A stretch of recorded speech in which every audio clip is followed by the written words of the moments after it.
Hi అండి. అందరికీ నమస్కారం. Welcome to my channel. ఈ వీడియోలో ఏపీ ప్రభుత్వ ఉద్యోగులకు మరియు పెన్షనర్లకు డీఏ, ఐఆర్, పీఆర్సీలపై న్యూ ఇయర్ కానుకగా నిర్ణయాలు, క్యాబినెట్ భేటీ, సీఎస్ ఆదేశాలు అంటూ అప్డేట్ రావడం జరిగింది. మరి దీనికి సంబంధించిన పూర్తి వివరాలు వీడియోలో తెలుసుకుందాము. వీడియో అయితే ఎక్కడ గాని స్కిప్ చేయకుండా ఎండ్ వరకు చూసేయండి. అప్పుడే ఇన్ఫర్మేషన్ పూర్తిగా అర్థమవుతుంది. అలాగే వీడియో చూస్తున్న ప్రతి ఒక్కరు వీడియోకి లైక్ చేయండి ఫ్రెండ్స్. ఈ వీడియోని తోటి ఉద్యోగ, పెన్షనర్ మిత్రులతో అయితే షేర్ చేయండి. కొత్తగా మన ఛానల్ చూస్తున్నవారు ఇంకా ఎవరైనా సబ్స్క్రైబ్ చేసుకోకుంటే వెంటనే మన ఛానల్ అయితే సబ్స్క్రైబ్ చేసుకోండి. సో దీని ద్వారా నేను చేసే లేటెస్ట్ వీడియోస్ అన్నీ మీ వరకు రీచ్ అవుతాయి. ఇక ఆలస్యం చేయకుండా వివరాల్లోకి అయితే వెళ్ళిపోదాము.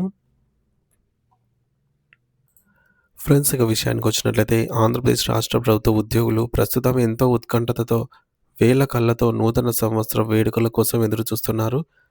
ఈసారి 2026 కొత్త సంవత్సరం కానుకగా ప్రభుత్వం నుండి పీఆర్సీ, డీఏ బకాయిలు మరియు 30% మధ్యంతర భృతి ఐఆర్ విషయంలో ఏవైనా కీలక నిర్ణయాలు వెంటాడుతాయా, వెలువడతాయా అని అందరూ కూడా ఆశగా గమనిస్తున్నారు. సో కుటుంబ ప్రభుత్వం అధికారంలోకి వచ్చి దాదాపు 1.5 సంవత్సరం కావస్తున్న ఎన్నికల మేనిఫెస్టోలో ఉద్యోగులకు ఇచ్చినటువంటి ప్రధాన హామీలపై ఇప్పటి వరకు కూడా ఎటువంటి అధికారిక ప్రకటన వెలువడలేదు.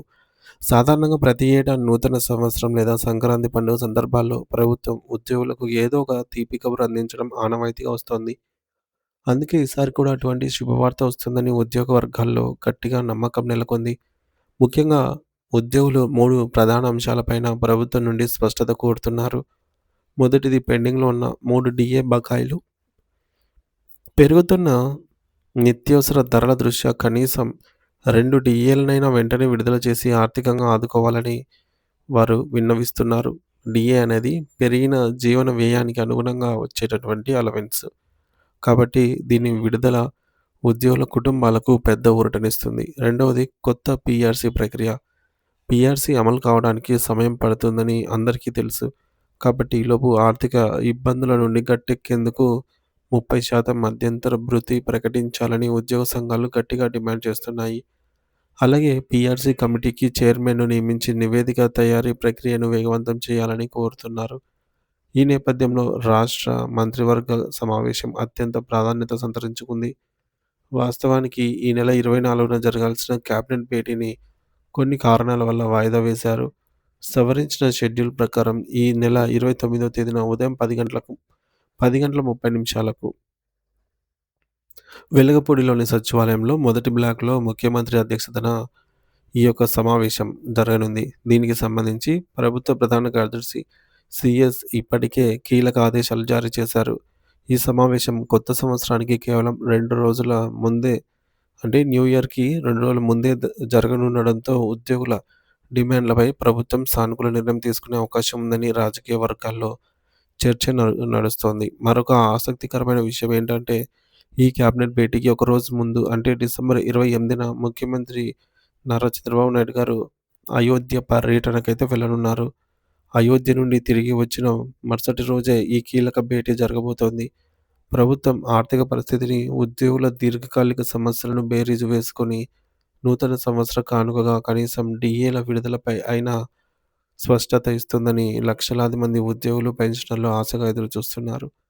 ఈ డిసెంబర్ 29న జరిగే చర్చల్లో రాష్ట్రంలోని సుమారు 5 లక్షల మందికి పైగా ఉద్యోగుల భవిష్యత్తును మరియు ఆర్థిక స్థితిగతులను ప్రభావితం చేయనున్నాయి. ప్రస్తుతం తన మేనిఫెస్టో హామీలను నిలబెట్టుకుంటూ ఉద్యోగుల ముఖాల్లో చిరునవ్వులు నింపుతుంది అనైతే ఆశిద్దాం. సో ఈ యొక్క 28, 29 డిసెంబర్ తేదీన ఏపీ క్యాబినెట్ భేటీ అయితే ఉంది. సో మనకు న్యూ ఇయర్ ఉంది. 2 రోజుల తర్వాత న్యూ ఇయర్ ఉంటుంది. తర్వాత జనవరిలో మనకు సంక్రాంతి, ఈ పండుగలు కూడా సంక్రాంతి పండుగ ఉండబోతుంది. కాబట్టి ఈ మేరకు ఈ యొక్క క్యాబినెట్ భేటీ ఏదైతే ఉందో 29 తేదీన ఉదయం 10:30 జరిగే క్యాబినెట్ భేటీ పైన సర్వత్రా ఆసక్తి నెలకొందనమాట. ఉద్యోగ పెన్షనర్లకు ఇప్పటివరకు మేనిఫెస్టోలో ప్రకటించిన హామీల్లో మనకు తెలిసి ఒకటో తేదీన జీతం ఇవ్వడం తప్ప వేరే ఏవి ప్రకటించలేదు.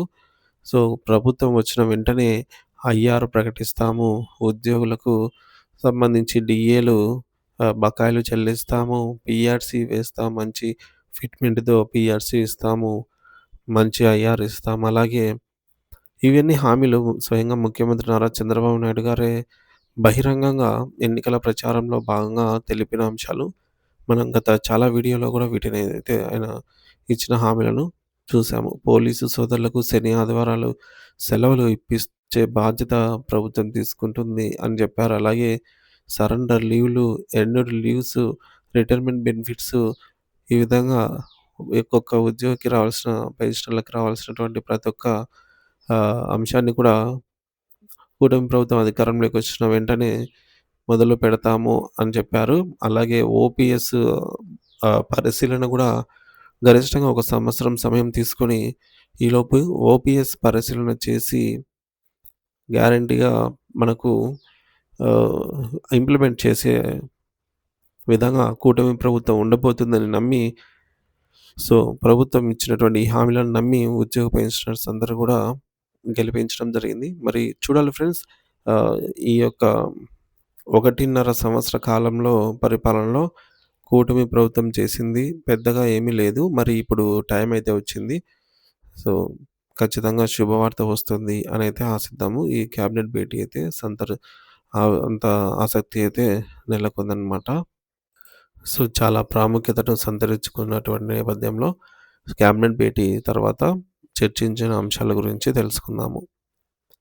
సో, ఉద్యోగ పెన్షన్‌ల అప్డేట్స్ కోసం మన ఛానెల్ సబ్స్క్రైబ్ చేసుకొని అప్డేట్స్ అయితే వీడియోస్ చెక్ చేస్తూ ఉండండి. Thank you for watching this video.